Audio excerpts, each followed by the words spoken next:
naman ang ating mga hunters. Talagang di na makatigil. O yan na naman po.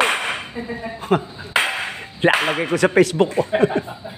Gagawa na naman po kay paring Robert naman po ito. Pascual, oh. Laki ng pangkani, oh. Talagang sulit kayo rito. Papalaban niyan. Kalalaki. Ayan po mga tubo niya, gagawin tore. Gagawa na rin ng tore. Naumpisa na nitong mag-utol. Ni Rodel San Juan at saka ni Angel San Juan. Oh. Isang linggo, lalapag na naman yan.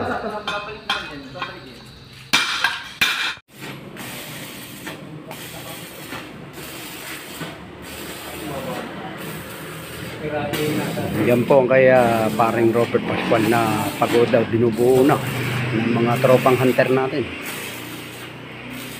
Ito na yun, yung kanyang mga cutting. Oh. Mag-hi muna kayo. Alright. Yeah. Malapit na ito. Oo nga. Kailan natin ibababayan?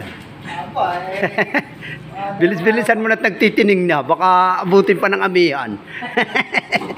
Tago natin yan sa kangkungan. Dalawang araw pa. Tayo, sakto sa Sabado yan. Wala, lintik pa naman ang welder. Lintik magpakislap parang original ba? Alam mo. Kaliskis tilapia nga lumalabas. Puta. Hindi ba kaliskis alupihan? Alam mo yan po, ang kay paring Robert Pascual, Talbog Boys. Di ka na matatalbog rito pare, balaki nito. Bangkang pampasada na yata ito.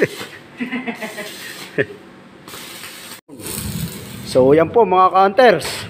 Kompleto na po ang tropa naming Balante Hunters. Yan po. Oh. 6 na po kami. Si Robert, si Utol, si Rodel, tsaka si Joven Flores, tsaka si paring Robert Pascual, at tsaka si Angel San Juan. Yeah, 6 na po kami. Tapos na ang kay paring Ubit na pagoda. Yan na po. Buo na. Pinagtulong-tulungan na ng 6. Bubuhatin na po namin ito.